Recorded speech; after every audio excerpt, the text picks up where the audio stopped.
새로운 하루가 시작되었습니다. 오늘 우리에게 주시는 하나님 말씀 마태복음 5장 13절부터 20절까지 말씀입니다.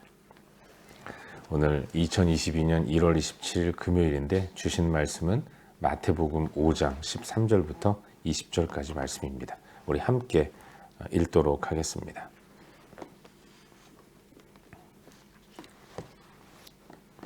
함께 읽겠습니다. 시작. 너희는 세상의 소금이니 소금이 만일 그 맛을 잃으면 무엇으로 짜게 하리요? 후에는 아무 쓸데없어 다만 밖에 버려져 사람에게 밟힐 뿐이니라. 너희는 세상의 빛이라. 산 위에 있는 동네가 숨겨지지 못할 것이요. 사람이 등불을 켜서 말 아래에 두지 아니하고 등경 위에 두나니 이러므로 집안 모든 사람에게 비치느니라. 이같이 너희 빛이 사람 앞에 비치게 하여 그들로 너희 착한 행실을 보고 하늘에 계신 너희 아버지께 영광을 돌리게 하라. 내가 율법이나 선지자를 폐하러 온 줄로 생각하지 말라. 폐하러 온 것이 아니요 완전하게 하려 함이라. 진실로 너희에게 이르노니 천지가 없어지기 전에는 율법의 1.1획도 결코 없어지지 아니하고 다 이루리라. 그러므로 누구든지 이 계명 중에 지극히 작은 것 하나라도 버리고 또 그같이 사람을 가르치는 자는 천국에서 지극히 작다 일컬음을 받을 것이요 누구든지 이를 행하며 가르치는 자는 천국에서 크다 일컬음을 받으리라.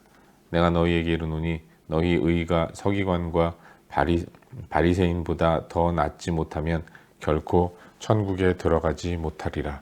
아멘. 복된 하루가 시작되었습니다. 오늘도 하나님의 은혜 가운데 말씀의 인도를 따라 풍성하게 살아가는 우리 모두가 될 수 있기를 바랍니다. 요즘 우리는 새벽 시간을 통해서 마태복음 말씀을 함께 살펴보고 있죠. 오늘은 어제에 이어서 방금 읽은 말씀인 마태복음 5장 13절부터 20절까지의 말씀을 묵상하는 가운데 우리에게 주시는 은혜와 도전들을 함께 나누기 원합니다. 갈릴리 가버나움을 중심으로 가나안 북부 지역에서부터 메시아 사역을 시작하신 예수님은 그 소문이 삽시간에 전국으로 퍼져나갔습니다. 그래서 원근 각처에서 두루두루 예수님을 만나기 위해서 수많은 사람들이 모여들었죠. 갈릴리 인근은 물론이고 예루살렘과 유대와 심지어는 요단 동편에까지 모든 사람들이 예수님을 보기 위해 모여들었던 것입니다. 성경은 그런 예수님 주변의 사람들을 가리켜서 수많은 무리라는 단어로 표현하고 있는 것을 보게 되죠. 주님은 그런데 당신을 만나기 위해 모여든 수많은 무리들을 보시고 그리고 뒤를 돌아 산으로 올라가셨습니다. 그리고 그 수많은 무리들 가운데서 어떤 이들은 주님이 올라가신 산을 뒤따라 올라갔죠.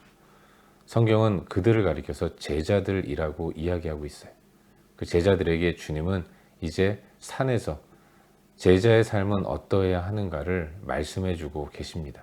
그것이 요즘 우리가 묵상하고 있는, 어제부터 묵상하고 있는 마태복음 5장부터 또 7장까지의 그 내용인 것이죠. 주님은 제자들을 향해서 당신을 따르는 자의 삶의 정체성을 분명하게 말씀하십니다. 제자는 누구인가? 제자는 세상의 소금이고 세상의 빛이다라고 분명하게 말씀하고 계신 거예요. 그리고 이것은 정체성임과 동시에 사명이라는 것을 말씀하고 계시죠. 소금은 짜기 때문에 쓰임받는 것인데 짠맛을 잃는 그 순간 더 이상 소금이 아닌 것입니다.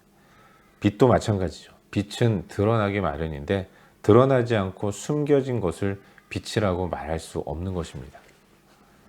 제자는 어디 가든지 나타나고 드러나게 마련이라는 것을 가르쳐주고 있는 거예요. 본인이 나타나지 않아도 본인이 이야기하지 않아도 제자는 제자라는 사실이 드러날 수밖에 없다는 것. 그것이 제자의 삶의 정체성이다라고 말씀하고 계십니다. 먹어서 짜고 세상을 밝게 비추는 것이 소금이고 빛이기 때문에 어디에 가든지 그리스도의 제자라는 것이 드러날 수밖에 없다라고 말씀하고 계신 것입니다. 이어서 주님은 복음이신 당신의 메시지가 기존에 있었던 율법과 배치되는 것이 아니라는 것을 분명하게 말씀하고 계십니다. 예수님의 메시아 사역 가운데 하나가 가르침이었는데 주님의 가르침은 율법을 가르치는 율법 교사들과는 비교할 수 없는 엄청난 권위를 가지고 있었습니다. 듣는 사람마다 말씀 앞에 흥분했고 또 흥미진진하게 예수님의 가르침에 귀를 기울였던 것이죠. 예수님의 말씀은 율법에 대한 말씀이었는데 사람들은 율법 교사들이 가르쳐주는 말씀을 들을 때에는 그게 무엇인지도 몰랐고 또 그것에 대해서 별다른 흥미를 느끼지 못했습니다. 그런데 예수님이 전하시는 하나님의 말씀에는 흥분이 되고 귀를 쫑긋 세우며 말씀을 하나하나 놓치지 않고 들었던 것이죠. 그래서 사람들은 예수님의 가르침이 기존의 율법을 뒤집어 엎는 그런 혁신적인 말씀이라고 생각을 했습니다. 율법 교사들이 가르쳐 주는 율법과는 전혀 다른 것으로 생각을 하고 있었던 거죠. 그래서 사람들은 예수님의 메시지가 율법과 정반대의 메시지로 생각을 하고 있었는데 근데 주님은 말씀하시기를 나는 율법이나 선지자를 폐하러 온 것이 아니라 완전하게 하기 위해 왔다라고 선언하고 계신 것입니다. 내가 말하는 것이 율법의 진정한 의미다. 율법의 정신에 입각한 참된 의미가 내가 전하는 메시지다. 나는 율법을 없애려고 온 것이 아니라 왜곡된 율법을 바로잡고 하나님의 말씀을 온전히 선포하는 자다라고 예수께서 말씀하고 계신 거예요. 그리고 설명하시기를 율법은 사라지지 않는다라는, 율법이 사라지지 않는 이유를 말씀하십니다. 점 하나 획 하나도 결코 없어지지 않는 이유, 그것은 율법 또한 하나님께서 허락하신 것이기 때문이라는 것을 말씀해 주고 계신 거죠. 하나님이 주신 것이기 때문에 반드시 지켜야 한다는 것을 강조하고 있어요. 율법의 경중을 따져가면서 더하고 빼고 그런 자들은 천국에서 지극히 작다 일컬음을 받을 것이라고 경고하십니다. 그리고 행하며 지키는 자는 천국에서 크다 일컬음을 받을 것이다 라고 도전하고 계신 거죠. 더 나아가서 혁신적인 말씀을 하십니다.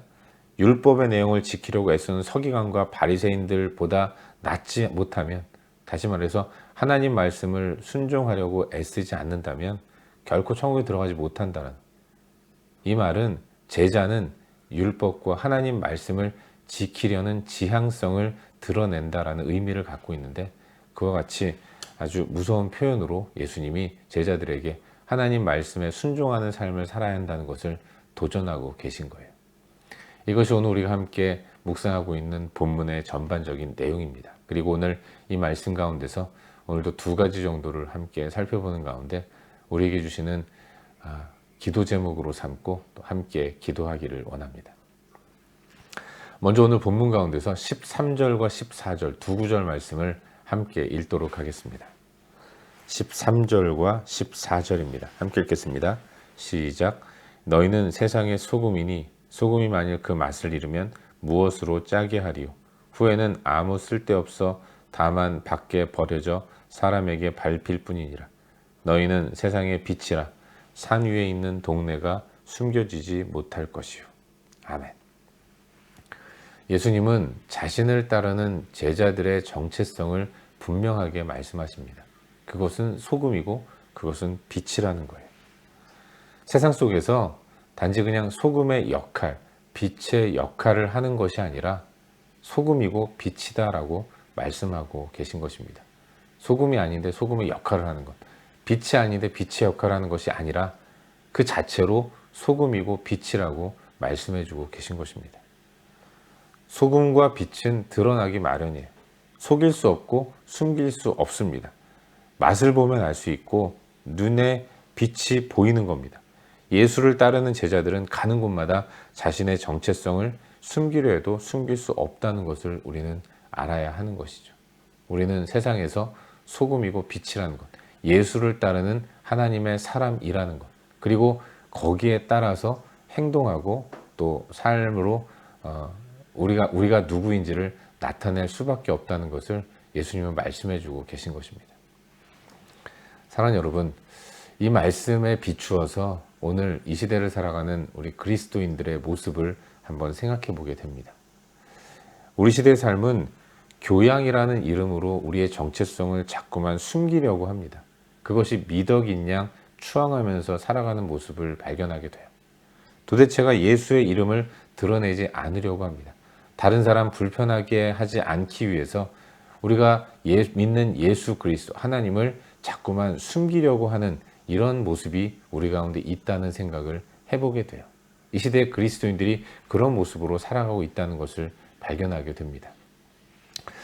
제가 어제 아주 인상적인 이야기를 하나 영상으로 보았습니다.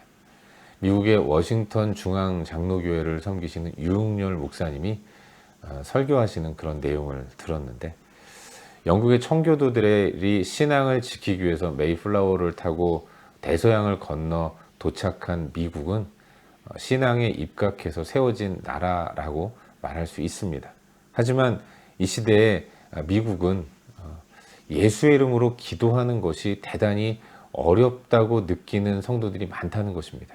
특별히 목사들 가운데 그런 일들이 많다는 거예요. 미국 대통령이 취임을 할 때에는 성경에 손을 얹고 또 그를 축복하며 기도하는 그런 목사들이 초청되어서 이제부터 시작되는 정부를 위해 축복 기도를 해줍니다. 그런데 이번에 조 바이든 대통령이 취임식을 할 때에 초대된 목사가 기도를 하면서 예수의 이름으로 기도하지 않고 다양한 종교의 이름으로 기도합니다. 아멘 이라고 했다는 거예요. 종교의 그 자유가 인정되고 다양성이 인정되는 사회라고 해서 목사가 연례 행사처럼 초대가 되었는데 그 목회자가 정부를 축복하며 기도할 때에 예수의 이름으로 기도하지 못했다는 겁니다. 두려워해서 그렇게 하지 않았다는 거예요. 다양한 종교의 이름으로 기도합니다. 아멘. 이 일은 계속해서 일어났다는 거죠. 하원 개원을 할 때에도 미국의 한 감리교 목사가 축복하며 기도하는데, 이 또한 연례 행사로 하원이 개원될 때에는 목사를 불러다가 축복 기도를 받게 되는데, 여기서도 초대된 감리교 목사가 기도하기를 브라만의 이름으로 기도합니다. 아멘. 이렇게 했다는 거예요. 브라만은 범신론 사상에 입각한 힌두교가 믿는 신 아니겠습니까? 두루두루 여러 종교의 신을 인정하는 게 범신론이라고 하는데, 결국 모든 종교의 이름으로 의회를 축복하는 이런 모습을 보였다는 거죠. 목사가 그랬다는 거예요. 종교가 다원화된 세상에서 함께 어우러져 살아가야 하기 때문에 이제는 목사들마저도 예수의 이름을 함부로 입 밖에 내지 못하는 이런 시대가 되었다고 목사님은 한탄했다는 거죠. 근데 놀라운 일이 있습니다. 이번에 이 유흥열 목사님이 이번이 아니고 과거에 미국 의회에 하원 의회 개원할 때 초청을 받아서 축복 기도하는 시간을 가졌다고 해요. 요청이 들어와서 또 민감한 사안에 대해서는 주의해달라는 메시지와 함께 미리 기도문을 보내달라는 요청을 받았다고 합니다. 의회 쪽으로부터. 그래서 목사님은 개원 전날 밤 12시에 늦게 기도문을 보내고, 미리 보내면 검열을 또 해서 여러 가지 주의사항을 줄까봐 밤에 보내고, 그리고 다음날 이메일도 열어보지 않고 전화도 받지 않고 하원으로 가서 자리에 앉았다가 의장의 소개로 나아가서 기도를 했는데, 그때 마지막에 예수님의 이름으로 기도합니다. 아멘 하고 당당하게 기도했다는 거죠. 놀랍게도 다음날 수많은 이메일과 편지를 받았는데 아무도 왜 종교의 다양성이 존재하는 미국 의회에서 예수님의 이름으로 기도했느냐고 질책하거나 항의하지 않았다는 것입니다. 오히려 너무 감동적이었다. 그래야 한다라는 축복의 메시지를 들었다고 해요. 그 후에 상원의원의 개원 때에도 축복기도 요청을 받아서 승낙하고 의회로 갔는데, 사회를 보는 부지사가 가까이 와서 이야기했다고 해요. 가까이 다가오길래 또 무슨 주의사항을 주려고 하나보다, 예수의 이름으로 기도하지 말라고 하나보다 라고 생각하고 들으려고 했는데, 이 부지사가 이야기하기를 평소 목사님께서 하나님께 기도하는 대로 기도해 주십시오. 이렇게 이야기를 했다는 거죠. 그러면서 왜 요즘 시대의 목사님들이 하나님께 공개적으로 기도하는 것을 두려워합니까? 이렇게 이야기했다는 거예요. 사랑하는 여러분, 요즘 우리 시대는 정체성을 숨기고 세상과 가까이 하려는 경향이 많이 있는 게 사실입니다. 하지만 여러분, 그건 세상도 좋아하지 않아요. 우리가 뻔히 하나님을 믿는 하나님 백성이고 제자라는 것을 아는데, 그런 우리가 저들과 가까이 하겠다는 이유로 우리가 믿는 하나님을 숨기고 우리의 신앙을 드러내지 않고 우리의 확신 가운데 거하는 삶을 절제하며 세상과 똑같은 삶을 살아가는 것, 세상도 우리를 향해 손가락질 한다는 것입니다. 우리는 이 땅 가운데서 우리의 신앙을 지키고 또 나타내고 드러내는 그런 삶을 살아야 하는 거예요. 오늘 하루 우리가 누구인가를 기억하며 살아갈 수 있길 바랍니다. 우리가 소금이고 빛이라는 이런 정체성을 잊지 않고 세상 가운데서 예수 그리스도를 따르고 믿는 하나님의 사람이라는 것을 인식하면서 하나님의 사람답게 복되게 살아가는 우리 모두가 될 수 있기를 주의 이름으로 축원합니다. 한 가지만 더 말씀 나누기를 원하는데요. 17절과 18절 두 구절 말씀을 함께 읽겠습니다. 17, 18절 읽겠습니다. 시작. 내가 율법이나 선지자를 폐하러 온 줄로 생각하지 말라. 폐하러 온 것이 아니요 완전하게 하려 함이라. 진실로 너희에게 이르노니 천지가 없어지기 전에는 율법의 1.1획도 결코 없어지지 아니하고 다 이루리라. 아멘. 예수님은 이 땅에 오신 목적이 율법을 완전하게 하기 위함이다라고 말씀하고 계십니다. 율법은 하나님께서 주신 것이기 때문에 율법은 선합니다. 그런데 우리의 연약한 본성으로는 결코 율법의 요구를 만족시킬 수 없는 거죠. 그런데 인간으로 오신 예수님이 율법의 요구를 완벽하게 만족시켜 주셨어요. 예수님 당신의 말씀처럼 율법을 없애려고 오신 것이 아니라 완전하게 하려고 오셨다라고 하셨고 실제로 그렇게 하신 것입니다. 십자가 위에서 율법의 요구를 완벽하게 만족시켜 주셨습니다. 율법은 그걸 보면서 완벽하게 지킬 수 없는 나 자신의 연약함을 깨닫고 인정하도록 하기 위해서 주신 것입니다. 그리고 나 대신 율법의 요구를 완벽하게 채우신 예수 그리스도를 의지하도록 만드시기 위해서 율법을 허락해 주신 것입니다. 율법을 완벽하게 지켜서 구원을 얻는 것이 아니라 지킬 수 없는 나 자신을 발견하는 가운데 그래서 하나님이 메시아를 보내시겠다고 약속하신 것을 상기하면서 그 메시아를 기다리도록 하시기 위해서 율법을 주신 것이고 이제 그 메시아가 오셔서 율법의 요구를 완벽하게 만족시켜 주셨기 때문에 그 예수가 내 안에 계심을 기억하는 가운데 나는 율법의 요구를 만족시켜서 하나님의 의를 이룰 수 없지만 예수께서 나를 대신해서 율법의 요구를 완벽하게 만족시켜 주셨기 때문에 나는 그 예수로 인해서 구원을 받았구나 감사하면서 하나님께 영광을 돌리고 그 감사한 마음으로 주신 율법의 내용들을 하나하나 순종하려고 애를 쓰는 이런 모습을 갖도록 만들기 위해서 율법을 주셨다는 거예요. 서기관과 바리새인들은 율법을 완벽하게 지킬 수 있다고 믿고 그리고 어찌하든지 자기의 의로 율법을 지키고 완벽하게 율법의 요구를 만족시키려고 애를 썼습니다. 불가능한 일을 그럼에도 불구하고 가능하다고 여기면서 행했기 때문에 그들은 어리석고 미련한 자들이었던 거죠. 율법은 그러라고 준 것이 아니라 지킬 수 없는 나를 깨닫는 가운데 나를 위해 대신 지켜주신 예수님을 바라보라고 율법을 허락해 주셨다는 것을 우리는 잊지 말아야 돼요. 서기관과 바리새인들은 어리석은 마음으로 또 지킬 수 있다고 믿으면서 지킵니다. 우리는요? 우리는 감사함으로 순종하는 거예요. 감사로 행하는 율법의 행함이기 때문에 주님을 기쁘시게 하기 위해서 율법을 순종하기 위해 나아가는 것입니다. 실패하면 또 하는 거예요. 그러나 지키려고 순종하는 모습, 하나님을 기쁘시게 하기 위해서 감사함으로 율법의 요구를 하나하나 받으면서 어찌하든지 부족하지만 지키려고 애를 쓰는 모습, 안 되면 다시 또 하는 그 모든 것들을 하나님을 기쁘시게 하기 위해서 순종하는 이 모습, 하나님은 이 모습을 기쁘게 받으시는 것입니다. 우리의 자녀들이 연약한 능력으로 그러나 부모를 기쁘게 하기 위해서 여러 가지 일을 할 때에 부모가 흐뭇하게 보는 것처럼 우리 하나님도 은혜에 감사하면서 율법의 요구들을 순종하려는 모습들을 기쁘게 받으시는 줄 믿습니다. 오늘도 나를 위해 율법의 요구를 만족시키신 예수 그리스도의 은혜를 기억하면서 말씀 앞에 기쁨으로 순종하는 삶을 살아갈 수 있기를 바라요. 실패하면 또 순종의 자리에 서시기를 바랍니다. 그렇게 주께 감사함으로 말씀에 순종하는 삶을 사는 우리 모두가 될 수 있기를 주의 이름으로 축원합니다. 기도하겠습니다. 함께 기도할 때 오늘 주신 말씀 붙들고 기도하기로 하는데요. 하나님 오늘도 감사함으로 말씀에 순종하게 하여 주시옵소서. 세상과 타협하지 않고 믿음의 삶을 온전히 살아갈 수 있도록 은혜를 베풀어 주시옵소서. 이 시간 말씀 기억하면서 함께 기도하기 원합니다. 또한 우리의 중보가 필요한 영역들을 위해서 기도하시기를 바라요. 특별히 교회를 위해 기도할 때 이번 주에 있을 공동의회 가운데 함께 하셔서 또 예결산을 처리하고 또 교회 정관을 또 통과시킬 때에 모든 것들이 은혜 가운데 이루어지게 하시고 우리 가운데 기쁨이 넘쳐날 수 있도록 은혜를 베풀어 주시옵소서.